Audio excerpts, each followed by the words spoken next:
नमस्कार विद्यार्थी मित्रांनो, मी प्राध्यापक प्रवीण शिंदे, संचालक विजन अकॅडमी स्टुडंट्स कट्टा या यूट्यूब चॅनलमध्ये आपल्या सगळ्यांचे सहर्ष स्वागत करतो. मित्रांनो, मराठीच्या प्रश्नपत्रिकेतील उपयोजित लेखनमधील सगळ्यात महत्त्वाचा आपल्याला भाग बघायचा आहे तो म्हणजे पत्रलेखन. परीक्षेच्या दृष्टीने आणि चांगले मार्क्स मिळवण्याच्या दृष्टीने जर आपण विचार केला तर पत्रलेखन हा घटक अतिशय सोपा आणि अतिशय महत्त्वाचा देखील आहे. 10वीचा जर विचार केला तर बोर्डाच्या परीक्षेमध्ये 6 मार्क्ससाठी 6 गुणांसाठी हा प्रश्न विचारला जातो आणि या पत्रलेखनामध्ये नेमके कोणकोणते प्रकार आहेत, कशा पद्धतीने आपण पत्रलेखन करणार आहोत, हे सगळं या व्हिडिओच्या माध्यमातून आपण बघणार आहोत. त्याच्यामुळे मित्रांनो शेवटपर्यंत बघा, नक्कीच तुम्हाला त्याचा फायदा होईल. बघा, पत्रलेखन करत असताना 2 प्रकारे पत्रलेखन विचारलं जातं. पत्रलेखनाचे 2 प्रकार पडतात. त्याच्यामध्ये पहिला आहे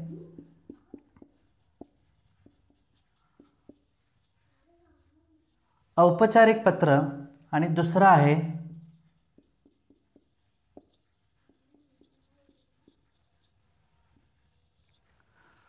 अनौपचारिक पत्र. आता औपचारिकला इंग्लिशमध्ये आपण काय म्हणतो? Formal letter. काय म्हणतो? Formal letter. आणि अनौपचारिकला आपण म्हणतो इनफॉर्मल लेटर. आता हे औपचारिक आणि अनौपचारिकमध्ये काय फरक आहे तो पहिल्यांदा आपण पत्रलेखन करायच्या अगोदर समजून घेणं अत्यंत गरजेचं आहे. मित्रांनो, औपचारिक या पत्रलेखनाच्या प्रकारामध्ये सगळ्यात महत्त्वाची गोष्ट असते की हे ऑफिशियल लेटर म्हणून संबोधलं जातं. त्यालाच मराठीमध्ये अजून एक शब्द आहे कार्यालयीन पत्र आहे, जे आपण काही अधिकाऱ्यांना, आपल्या शाळेतील शिक्षकांना, नगरसेवक असतील तर इतर अनेक अशा काही अधिकारी लोकांना आपण ते पत्र लिहू शकतो. आता याच्यामध्ये पण वेगवेगळे काही घटक आहेत. त्याच्यामध्ये जर आपण बघायला गेलं तर औपचारिकमध्ये सगळ्यात महत्त्वाचा भाग असतो तो परीक्षेमध्ये खरं तर जास्त विचारला जातो, तो म्हणजे मागणीपत्र. हा एक फार महत्त्वाचा घटक आहे. त्याच्यानंतर दुसरा आहे तक्रार. आता मागणी आणि तक्रार बघा, तक्रारपत्र कधी येतं? जर आपण काही मागवलं असेल तर आपल्याला त्याच्या अगेन्स्ट आपण तक्रार करू शकतो किंवा अजूनही तक्रार असू शकते. जसं की आपण बघायला गेलं तर की काही ठिकाणी खूप मोठ्याले साऊंड चालू असतात. काही ठिकाणी जर आपण बघितलं तर गणेशोत्सवामध्ये किंवा अजून कुठलाही घरगुती कार्यक्रम असला तरी आजकाल खूप मोठ्या प्रमाणात जोरजोरात साऊंड लावायच्या तर जणू काय प्रथाच आहे. मग याच्यामुळे काही लोकांना त्रास होतो. मग त्याच्यामुळे आपण तक्रार असे करू शकतो खरं तर. त्याच्यानंतर दुसरा त्याच्यातला घटक आहे फार महत्त्वाचा, म्हणजे की आपण याच्यामध्ये अभिनंदनपर पत्र लिहू शकतो. त्याच्यानंतर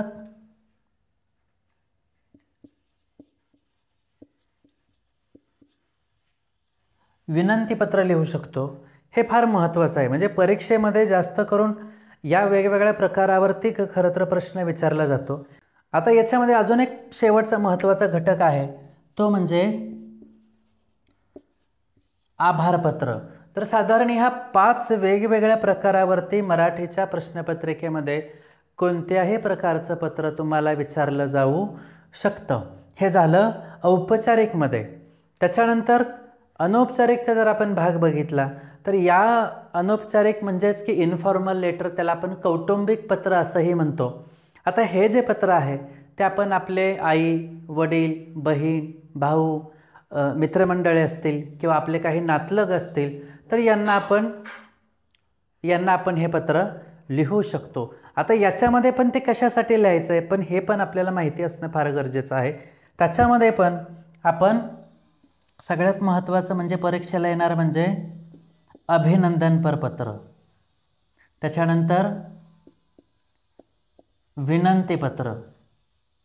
हे स्पेशली परीक्षेमध्ये जास्त विचारलं जातं की आपण अभिनंदन करायचं तर का करायचं हे आपण त्या पत्राच्या नवीन वेगळ्या व्हिडिओमध्ये आपण बघणार आहोत.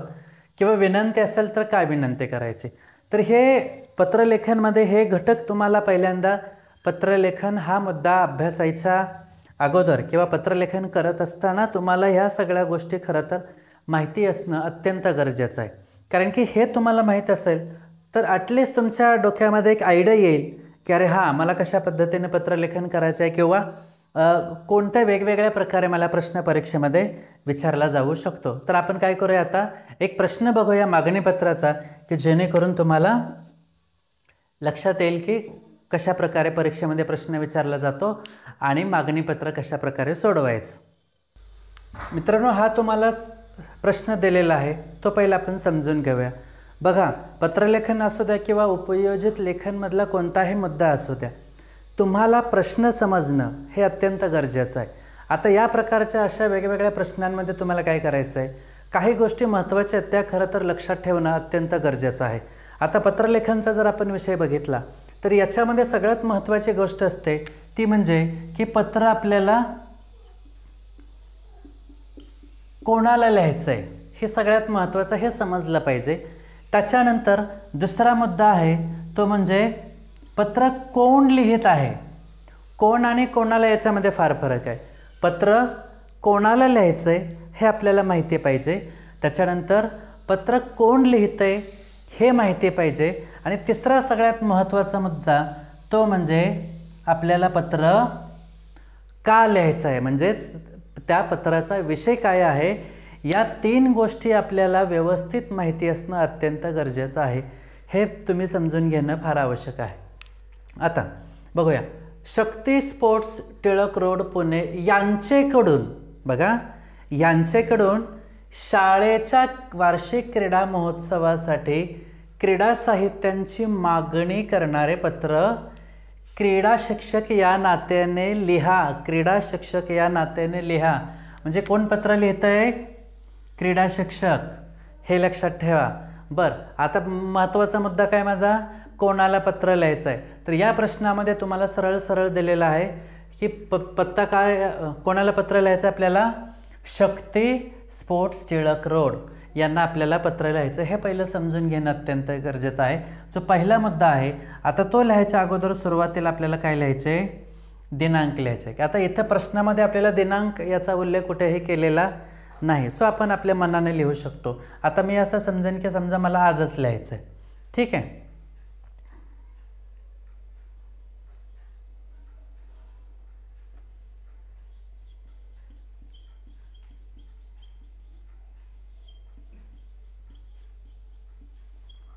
दिनांक अशा प्रकारे लिहायचे.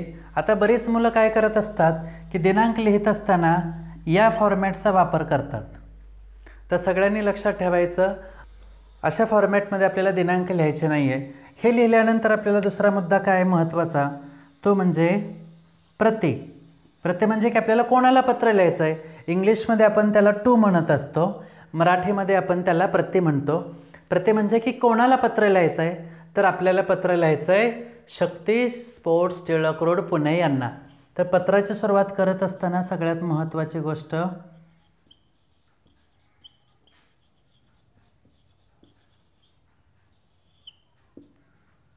इथे दिलेलं आहे,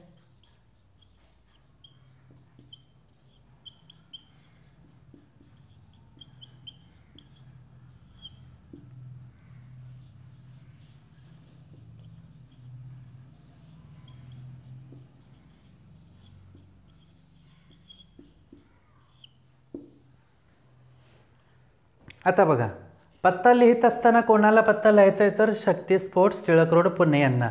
पण सगळ्यात महत्त्वाचं काय की मी इथे काय केलं आहे, माननीय व्यवस्थापक असं लिहिलेलं आहे. आता प्रश्नामध्ये कुठेही त्याचा उल्लेख केलेला नाही, पण ज्या वेळेस आपण पत्रलेखन करत असतो त्यावेळेस आपल्याला ह्या शब्दाचा उल्लेख आवर्जून करायचा आहे. का करायचं आहे, कारण की आपण कोणाकडूनही मागणी करत असताना, ज्या दुकानातून आपण मागणी करतोय तिथे कोणीतरी मॅनेजमेंट करणारी व्यक्ती असते, त्यालाच आपण म्हणत असतो व्यवस्थापक. तर तो व्यवस्थापक हा शब्द आला पाहिजे. मग कुठल्याही प्रकारचं पत्र असू द्या, पुस्तकांची मागणी असू द्या, क्रीडा साहित्याची मागणी असू द्या, रोपांची मागणी असू द्या, तर कुठल्याही प्रकारच्या मागणीमध्ये मान्य व्यवस्थापक हा शब्द आला पाहिजे. तो शब्द आल्यानंतर पुढे आपल्याला काय करायचं आहे, विषय लिहायचा आहे. पुढचा मुद्दा आहे आपला पत्राचा विषय. आता विषय काय आहे, इथं तुम्हाला दिलं आहे क्रीडा साहित्यांची मागणी करणारे पत्र. काय मागणी करायची आपल्याला? क्रीडा साहित्यांची मागणी करायची. मग इथं विषय पण अजून एक महत्त्वाची गोष्ट, पत्रलेखनमध्ये विषय हा लांबलचक लांबवायचा नाही. आता पत्राचा विषय लिहित असताना लक्षात घ्या, शाळेसाठी क्रीडा साहित्यांची मागणी करण्याबाबत एवढंच लिहायचं. बाबतमध्ये या सगळ्या गोष्टी इनडायरेक्टली आल्या, त्या आपण स्पष्टीकरणात लिहिणार असतो. किंवा तुम्हाला पुस्तकांची मागणी करायचं आहे, विषय काय लिहायचा? शाळेसाठी किंवा ग्रंथालयासाठी पुस्तकांची मागणी करण्याबाबत, रोपांची मागणी करण्याबाबत, प्रयोगशाळेतील साहित्यांची मागणी करण्याबाबत. तर थोडक्यामध्ये विषय लिहायचा, लांबलचक लांबवायचा नाही. इथपर्यंत लक्षात आलं तुमच्या? तर आपल्याला मुद्दा काय आहे? आपण कोणाला पत्र लिहायचं आहे, कोणाला लिहितो आहे हे आपल्याला लक्षात आलं. पत्राचा पत्ता लिहिल्यानंतर, म्हणजे ज्याला पत्र पाठवायचं आहे त्याचा पत्ता लिहिल्यानंतर पुढचा महत्त्वाचा घटक आहे विषय, की त्या पत्राचा काय विषय आहे हे वाचणाऱ्याला थोडक्यामध्ये कळलं पाहिजे. तर हा विषय आपण लिहिला. आता बघा, ज्या ठिकाणी आपण विषय लिहिलेला आहे त्याच्या खालच्या ओळीलाच आपल्याला डाव्या बाजूला लिहायचं आहे माननीय महोदय. इंग्लिशमध्ये आपण त्याला म्हणतो रिस्पेक्टेड सर, रिस्पेक्टेड मॅडम. त्याच्यानंतर सप्रेम नमस्कार, आणि त्याच्यानंतर आपल्याला डाव्या बाजूने किंवा थोडासा पॅरेग्राफ करून किंवा परिच्छेद करून आपण त्याला म्हणतो आपल्याला उत्तराला सुरुवात करायचं आहे, मुख्य उत्तराला. आता सुरुवात करत असताना सगळ्यात महत्त्वाची गोष्ट, वरील विषयास अनुसरून. वरील विषयास म्हणजे आपण विषय दिलेला आहे, काय दिला आहे की शाळेसाठी क्रीडा साहित्यांची मागणी करण्याबाबत हा आपला विषय आहे. मग त्या विषयाला अनुसरून असा त्याचा अर्थ होतो. तर वरील विषयास अनुसरून मी क विश्वकर्मा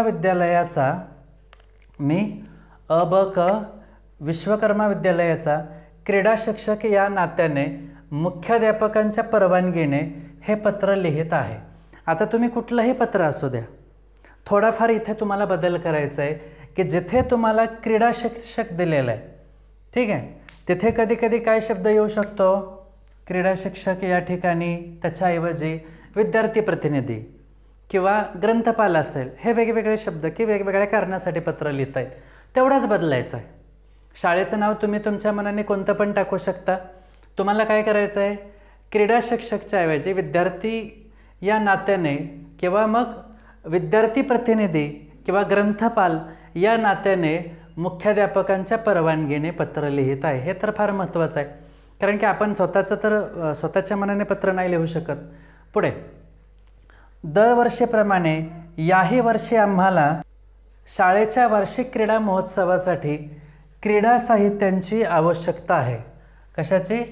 क्रीडा साहित्याची. आता वार्षिक स्नेहसंमेलन असेल, वार्षिक क्रीडा महोत्सव असेल किंवा पर्यावरण दिन असेल किंवा अजून वाचन प्रेरणा दिन असेल, कोणतं कारण आहे हे प्रश्नामध्ये दिलेलं असेल तर ते थोडक्यामध्ये इथं लिहायचं. मी काय म्हटलं आहे? शाळेच्या वार्षिक क्रीडा महोत्सवासाठी. शाळेच्या वार्षिक क्रीडा महोत्सवासाठी आपण विषय वेगळा असेल की पर्यावरण दिनानिमित्त असेल, जिथे जर तुम्हाला रोपांची मागणी करायचं आहे. समजा वाचन प्रेरणा दिन असेल तर समजा तुम्हाला पुस्तकांची मागणी करायचं आहे. कारण कोणतंही असू द्या, लिखाणामध्ये थोडासा बदल करायचा आहे.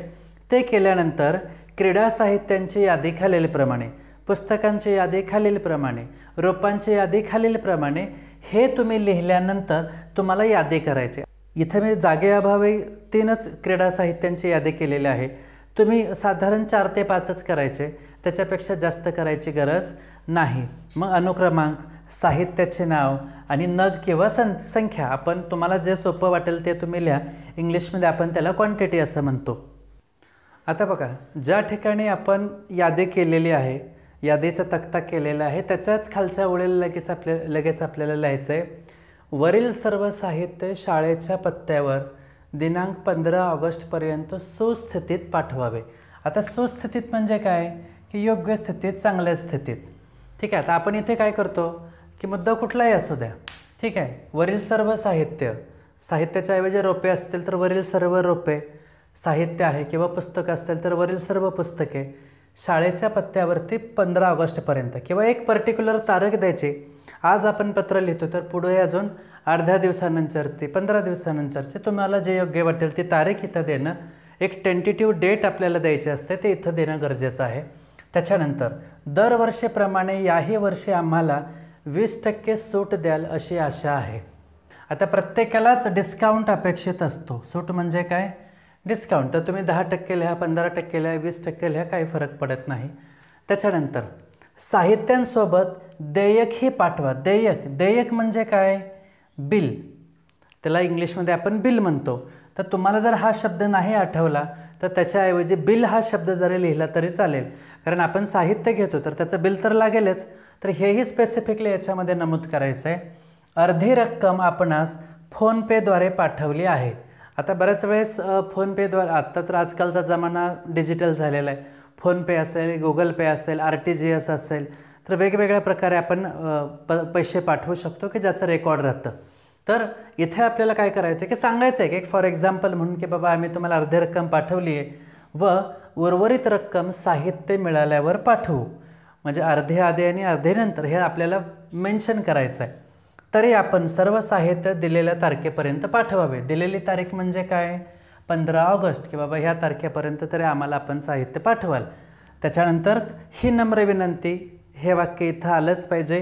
त्याच्यानंतर कळावे, आपला विश्वासू, अबक, हे लिहिल्यानंतर त्याच्या खाली लिहायचं आहे आपल्याला क्रीडा शिक्षक. हे झालं. इथपर्यंत आपलं पत्र, म्हणजे हे पत्र इथं आपलं संपलं. पण अजून एक महत्त्वाची गोष्ट बाकी आहे, ती म्हणजे की कोण पत्र लिहितंय. हा आपला दुसरा मुद्दा होता की आपल्याला कोण पत्र लिहितोय ह्याचा पत्ता आपल्याला खाली लिहायचा आहे. मी थोडासा आपला विश्वास पुन्हा एकदा लिहिलेला आहे.